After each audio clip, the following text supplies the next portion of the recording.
Hello，大家好，我是怡元。今天我们来认真说一下第9代的统帅了。那这边包括骑兵、步兵、工兵都已经推出了。然而，今年是大家最失望的一年，就是没有什么统帅是可以使用的，尤其是在转盘上面的统帅。所以也是相信各位今年存了不少的金头啊，希望明年可以马上觉醒一些统帅啦。OK。今天的影片主要是说，在这第9代的统帅里面呢，其实有一些统帅还是不错的。并不是全部都没有用。这里先跟各位解释一下，策划在设计第9代统帅的时候，脑袋中是有什么构思的。他们在设计第9代的时候，想要设计的就是对于团体有争议的一些统帅。那事实上，其实他们是已经做到了，可是玩家不买单。接下来我跟你们解释一下为什么。首先，第9代统帅，其实艾莉诺算是我第9代里面觉得最值得推荐的统帅。其实艾莉诺表现真的是不错的。并没有想象中这么糟糕。之前在看他的技能的时候，感觉哇，他的数值好低啊，会不会没有办法扛起驻防的大旗？没有想到表现还是不错的。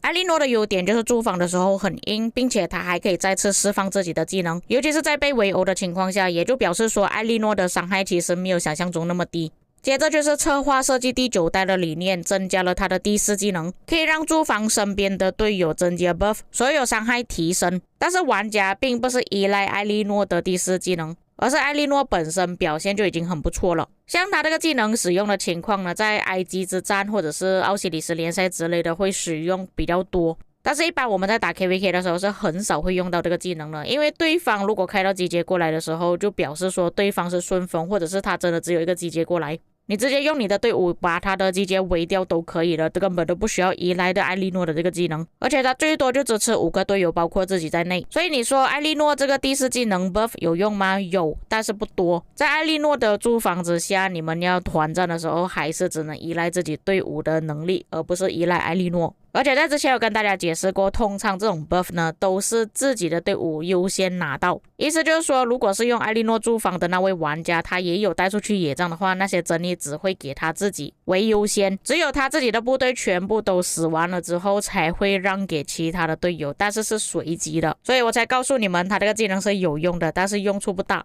再来就是贝利沙流，在之前我就已经跟大家解释过，他最大的问题就是他的 debuff 没有 AoE， 并且他这个 debuff 还有要求要有多少个队伍夹击的时候才会有伤害提升。其实贝利沙流的 debuff 设计到好的话，确实是一个很强的统帅。像一般的统帅都是自己的所有伤害提升，他是让对方受到的所有伤害提升，出来的效果是不一样的。而且他的主动技能还可以让对方所需怒气提升200点，硬控对方没有办法释放技能。但是你们可以发现到他的技能都是针对目标部队，然而他又是单体统帅。更加致命的就是要目标处于夹击状态的时候才会有 debuff， 因为每个玩家在打仗的时候攻击的目标都不是同一个目标，最大可能会攻击同一个目标的队伍就是自己所携带的队伍。然而如果你是没有去购买水晶科技的玩家，也就等于说你只有5个队伍，很容易你的队伍就会死掉，然后你就没有办法用到贝利的觉醒技能最后一个阶段，使目标受到的所有伤害提升 12%。 除了像我们之前所说的，你攻击的目标只有一个，就比方说集结、要塞、旗帜，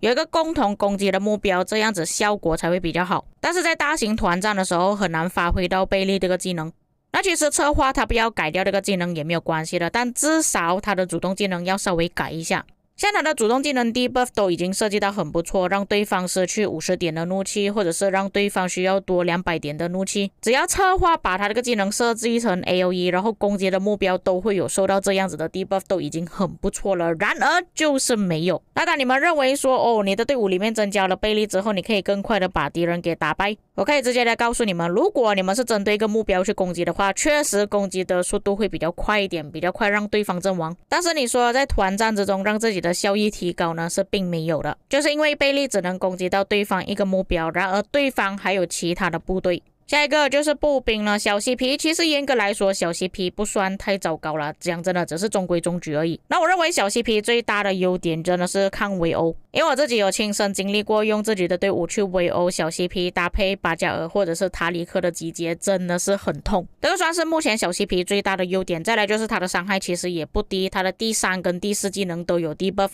最大的缺点就是不能在野外使用啊。假设说小 CP 可以野战使用的话，其实表现应该不会太差才对啊。不过也是有一样的缺点，就是没有 AOE。但是小 CP 身为一个完全是做集结的统帅来说，没有 AOE 其实还可以接受。也就是因为它这样子的设计而导致到大多数玩家其实没有必要去使用它，也省了不少的镜头。所以小 CP 的名声仅次于艾莉诺之下，就是它的骂声没有这么多。但是能力方面，其实我觉得小 CP 还不至于到这么高。我反而觉得华莱士是比起小 CP 还要更强一些的。OK， 我知道这里大家要讲什么东西了。哎呀，为什么我要去觉醒威廉华莱士啊？我可以继续用亚历山大，他不值得我们去觉醒。确实，如果你们是以这个观念去想的话，他是不值得觉醒，会比较浪费镜头的。但是对我而言，华莱士本身的能力已经算是很不错了，撇去他没有 AOE 的部分，觉醒技能的 buff 效果其实是不错的。多数我们看到的一些辅助技能呢，可能就是帮我们周围的队伍提升能力。然而华莱士是直接帮我们的队伍进化，同时间还开了护盾给我们的队伍。再加上华莱士本身伤害也不低，你们不要看到他的直接伤害只有2400而已，他后面的一些技能有提升呢，其实打出去伤害也不低了，又有攻击、防御还有行军速度提升。事实上华莱士的能力是强的，只不过现在还有一个亚历山大占据了那个位置，而且亚历山大的培养成本也比较低，我们在早期都已经把它给觉醒了，表现的效果也不错。就算我们使用华莱士搭配流车，也是提升了10%到20%左右的能力，性价比不是特别高，所以玩家选择放弃华莱士了。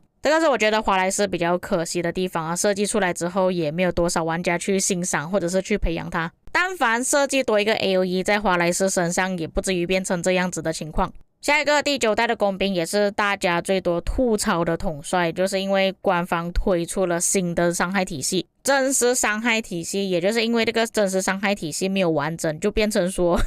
你说他强吗？我也不知道他强不强，因为我不知道未来官方还会推出什么统帅可以搭配他们使用。因为官方也设计的比较矛盾了，像崔莹跟珍珠，一个就完全不能用于野战，另外一个就完全不能用于驻防。当然这个情况也是发生在刘彻跟戈尔戈上面，但是至少步兵的驻防体系还算是比较完整的，就算戈尔戈不搭配刘彻也好，也有其他的统帅可以搭配。然而工兵是完全没有的，只能搭配菠萝头使用而已，完全不能纯工兵驻防。然而崔莹的技能里面有一个纯工兵的技能，造成普攻伤害提升10%。而且像我前面所介绍的艾莉诺小 CP， 至少都会有玩家分享报告，然而崔莹是完全没有看到多少份报告的，不然就是我收到那些报告都是顺风啊，直接去围殴人家部队啊，根本没有参考价值的报告。先不说报告的问题，有多少玩家会去觉醒崔莹才是重点。当然我想要说的不是强调说崔莹很糟糕，而是他的体系没有完整，真实伤害的工兵统帅没有几位可以跟他搭配，加上一般玩家不会使用工兵去做驻防，才让崔莹变得如此下场。但是我个人觉得珍珠的设计是比起崔莹还要好一点的。那么我也知道大家对于珍珠的看法评价也不是很高，但老实说，如果你是真的想要用珍珠替换掉布迪卡是可以的，而且它的速度确实是有快那么一点点啊。比较多玩家在意的还是它的治疗会导致到自己的重伤会比较多。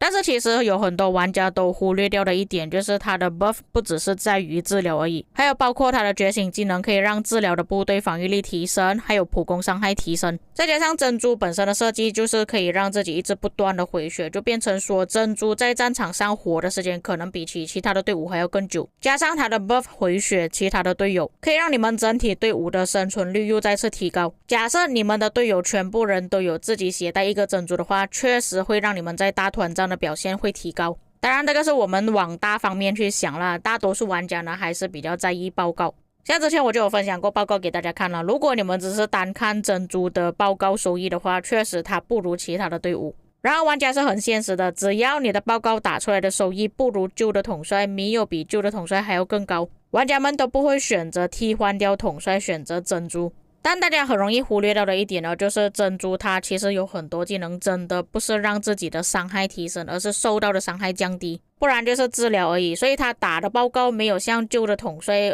比方说霍去病啊、诸葛亮这么高是合理的。珍珠不受用的另外一点就是现在的环境呢都是以伤害为主，与其你在后面慢慢的治疗，还不如你选择一个统帅，他的伤害输出更高，可以在短时间内把敌人给杀死，这样子效率才会比较高。只能说珍珠出现的时机不对吧，假设珍珠不是第9代统帅，而是第6或者是第7代统帅的话，可能还会有比较多玩家去培养他。以上就是我对于第9代的看法还有评价。其实严格来讲，并不是全部都是废物，都是垃圾，还是有一些统帅表现不错的，只是大家没有办法接受而已。当然，以上所说的东西呢，全部都是我个人的观点，各位也可以在评论区留下你们个人的看法。如果今天的影片有哪一些错误遗漏的地方，可以在评论区帮我补充。我们下个影片再见。